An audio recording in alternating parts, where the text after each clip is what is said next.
Factorial அப்படின்றது தெரியணும். Factorial அப்படின்றது தெரியணும். இதுதான் ஃபர்ஸ்ட்ல ஆரம்பிக்கும்.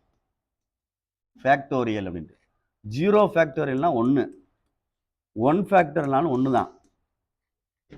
n ஃபேக்டோரியல் அப்படின்னா n into n minus 1, n minus 2, n minus 3 up to 1. புரிஞ்சுக்க. சப்போஸ் கணக்கில் சொல்கிறோம் அப்படின்னா 5 ஃபேக்டோரியல் அப்படின்னு சொன்னோம்னா 5 into 4 into 3 into 2 into 1.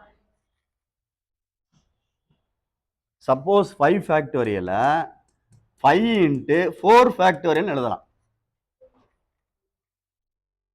5 into 4 factorial எழுதலாம். அப்படின்னா இதை மறுபடியும் ஓப்பன் பண்ணால் 4 இன்ட்டு 3 இன்ட்டு 2 இன்ட்டு மேலே தானே கிடைக்கும். கணக்கு தகுந்தாப்புல நிறுத்திக்கிடுவா.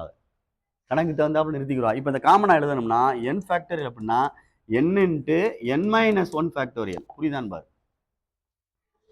n into n minus 1 factorial. சரிதான் பார்த்துக்கோ. ஒரு கணக்கில் வந்து சும்மா ஃபைண்டில் எவாலுவேட்னு கேட்குறேன். இந்த அப்படி கேட்குறேன் எவாலுவேட் அப்படின்ட்டு. எவாலுவேட்னா மதிப்பு காண்கன்னு அர்த்தம். 10 ஃபேக்டோரியல் பை அப்படின்னு எழுதிட்டு 8 ஃபேக்டோரியல்னு எழுதுறேன். நீ வாட்டில் மேலே 10 into 9 into 8 into 7 into 6 into போயிட்டே இருந்தால் வீட்டுக்கு போயிட வேண்டியதான். அப்போ நான் என்ன சொல்கிறேன், 10 இன்ட்டு 9 இன்ட்டு 8 ஃபேக்டோரியல் எழுதிட்டு கீழே 8 ஃபேக்டோரியல் அடிச்சுட்டு 90ன்னு எழுதிட்டு போயிட்டே இருக்கலாம்ல. அதுதான் அந்த ஃபார்முலா, மேலே உள்ள ஃபார்முலா. குறைக்கிறோம். n ஃபேக்டர்லாம் n இன்ட்டு n மைனஸ் 1 எழுதியிருக்கோம். ஏன் n ஃபேக்டரியல்னா இன்னொன்று எழுத வேண்டியதானே, n into n minus 1 into n minus 2 factorial எழுதலாம்ல. இடத்துக்கு தகுந்தாப்புல எழுதுறது, கணக்குக்கு தகுந்தாப்புல எழுதுறது. இதில் கீழே 8 ஃபேக்டர் இருக்குனால அந்த மாதிரி எழுதியிருக்கேன். கீழே 9 ஃபேக்டர் இருந்தால் நமக்கு 9ஓட முடிச்சிருக்கலாம். புரியுதான் பாரு. புரியுதான் பாரு சொல்றத. சில விஷயங்கள் வந்து நம்ம தான் யோசிக்கணும், யோசிக்காம செய்ய முடியாது. இப்போ 100 ஃபேக்டோரியல் டிவைடட் பை 98 ஃபேக்டோரியல் இருக்குன்னா என்னைக்கு செஞ்சு முடிப்ப? நானே சொல்றது ரைட்டா தப்பா? அப்போ யோசிக்கணும்ல. 100 99 98 ஃபேக்டோரியல் டிவைடட் பை 98 ஃபேக்டோரியல் அடிச்சிடலாம்ல. நம்ம 99 போட்டு 00 போட்டுட்டு போறவன் தான் புத்திசாலி. உட்காந்துக்கிட்டு டொசு எழுதிக்கிட்டு இருப்பியா? அன்னைக்குள்ள அதை தான் எழுதி முடிக்கணும். அன்னைக்கு எல்லாம் எழுத முடியாது. அப்புறம் என்னைக்கு பெருக்கி நீ ஆன்சர் எடுக்க?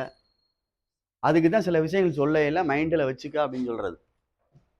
அதே மாதிரி மேலே சொல்லியிருக்க நாத்து வச்சுக்க. இதுதான் உனக்கு ஸ்டார்டிங். இந்த பாடத்துல 4th யூனிட்லேயே பெர்முடேஷன் ஸ்டார்ட் பண்ணிட்டேன். ஆனால் ஃபேக்டோரியல் தான் உனக்கு தெரிஞ்சிருக்கணும். உண்மையை சொல்றேன். ஃபேக்டோரியல் 0 ஃபேக்டோரியல்லாம் 1, 1 ஃபேக்டர்னாலும் 1 தான். புரியுதான்னு பார்த்துக்க. இதில் பெர்முடேஷன் நடத்தினே அதுக்கு ஒரு ஃபார்முலா இருக்கு, அதை உனக்கு சொல்லவில்லை. பெர்முடேஷன் அப்படின்றதுக்கு பார்த்தீங்கன்னா தெரியணும் அப்படின்னா 2 இருக்கு பெர்முடேஷன். இன்னொன்று வந்து காம்பினேஷன் சொல்லுவாங்க. காம்பினேஷன் சொல்லுவாங்க. ஆமா பார்த்துக்குங்க. இது வந்து அரேஞ்ச் பண்றது, இது செலக்ட் பண்றதா எடுக்கிறது. இது அரேஞ்ச் பண்றது அடிக்க வைங்கன்னு சொல்றது. செலக்ட் பண்றதுன்னா ஒன்று எடுன்னு சொல்லுவோம்ல, அது அந்த அர்த்தம். கொஸ்டின்லேயே பார்க்கணும், வித்தியாசம் தெரியும்.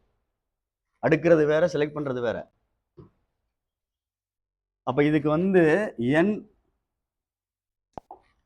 NPR அப்படின்னா n factorial by n minus R factorial. இந்த இடத்துல என்ன நடுவில் என்ன எழுதியிருக்கோம்? பெர்முடேஷனுக்கு உள்ளது.